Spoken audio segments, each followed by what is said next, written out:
In a small village in the land of Maza, there lived a very beautiful orphan named Emily. Emily was a very quiet and compassionate young lady who loved peace and quietness more than anything, and she was exceptionally beautiful. Her parents died when she was still very little, and her grandmother took care of her until she grew into an adult. Growing up, Emily had no friends because many parents always want their children to stay away from her, saying that her parents died in a mysterious way and that Emily was a witch. Because of this, Emily made staying on her own a part of her life. Her grandmother meant everything to her, and she cherished her more than anything. On the day that Emily's grandmother finally died, Emily was devastated and broken. She knew her life would never remain the same because there would be no one to talk with or even dance for, as she usually does for her grandmother.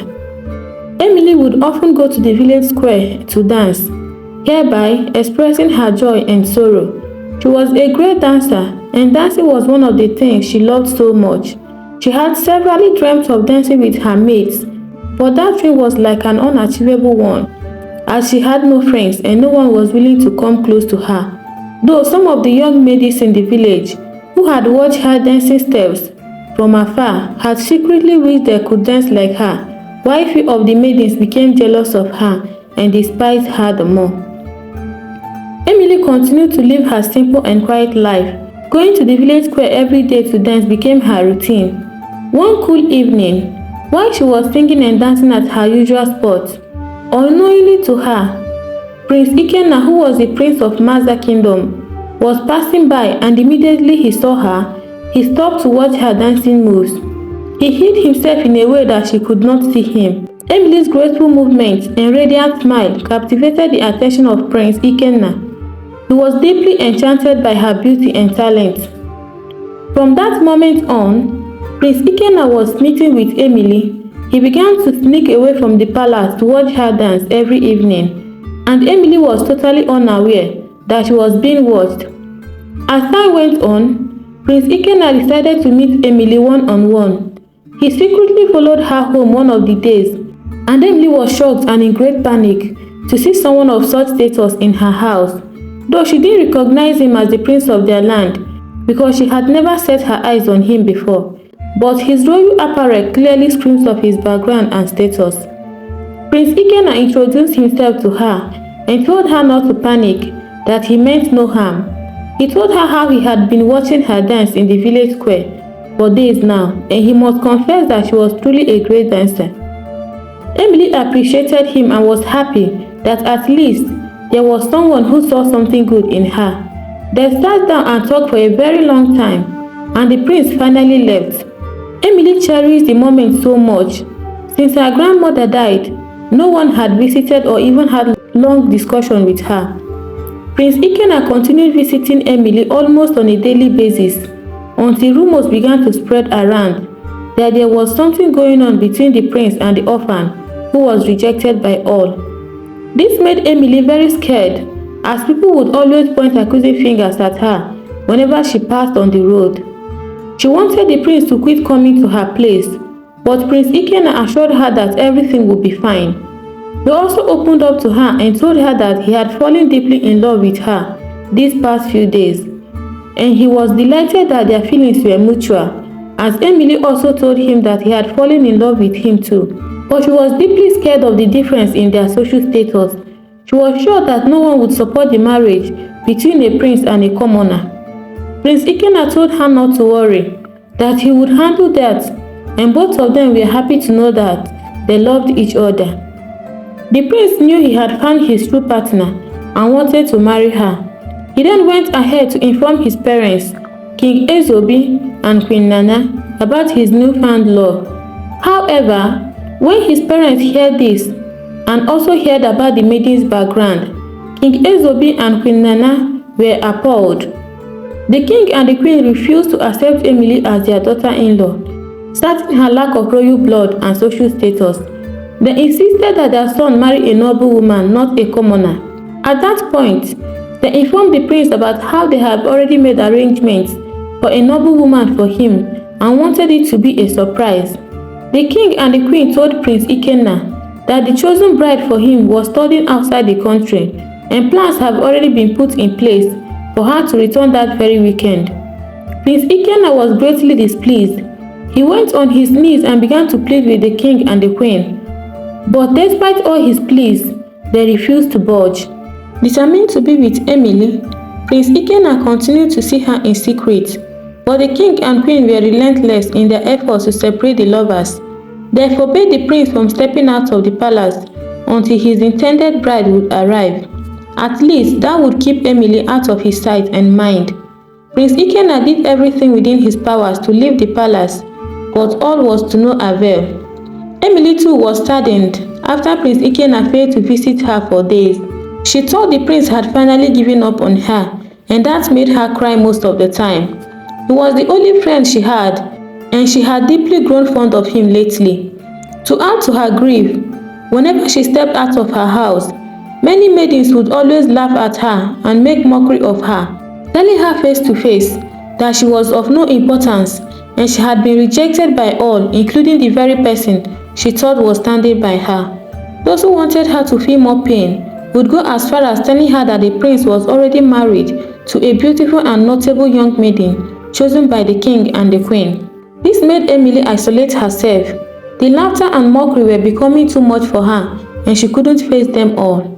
When the intended weekend finally came, the whole palace was bustling. Both the maidens and the guards were all at work, preparing greatly for the arrival of Somto, the soon-to-be bride.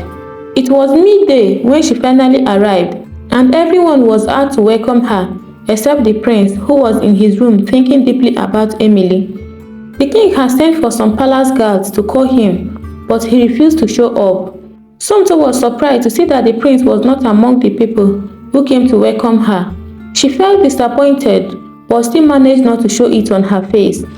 When they finally got inside, Somto managed to ask after him, and the queen lied that the prince wasn't feeling too well and was resting in his room at that moment.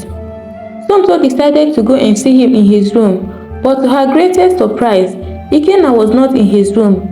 She reported back to the king and they ordered the guards to search for him, not knowing that while they were busy celebrating Somto's arrival, Prince Ikenna used that moment to sneak out of the palace to go and see Emily.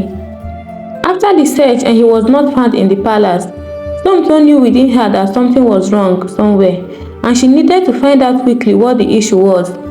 She called one of the palace maidens and pleaded with her to be open and tell her what exactly was going on, and also promised that she wouldn't tell anyone. The palace maiden opened up and told Somto everything concerning how the king and the queen had rejected the lady the prince chose to marry, and how they also restricted him from going out to see her. Somto was sad and displeased, not just because of herself, but she knew that what Prince Ikenna's parents did was totally wrong, and she was not ready to go into a marriage where there was no mutual love. She pretended like she knew nothing and waited patiently until Prince Ikenna got back at night. She went into his room and saw that he was in a very bad state. He wasn't happy at all. Somto asked him what the matter was and why he looked sad, but Prince Ikenna simply told her to stay off his lane. Somto then told him that she knows everything he is passing through, and also told him that she was not ready to come in between him and the woman he loved. She advised him to stand his ground and fight for her if it was truly worth it. After hearing this, Prince Ikenna was happy, and that was when he told her that he sneaked out of the palace to see Emily, but Emily was not ready to have anything to do with him again, that she doesn't want to be made the laughingstock in the village. Somto encouraged him not to give up on Emily. He should go ahead and let her know that he was ready to fight for their love, and he should also do everything within his power to convince his parents to accept Emily. Prince Ikenna thanked her and she left for her room.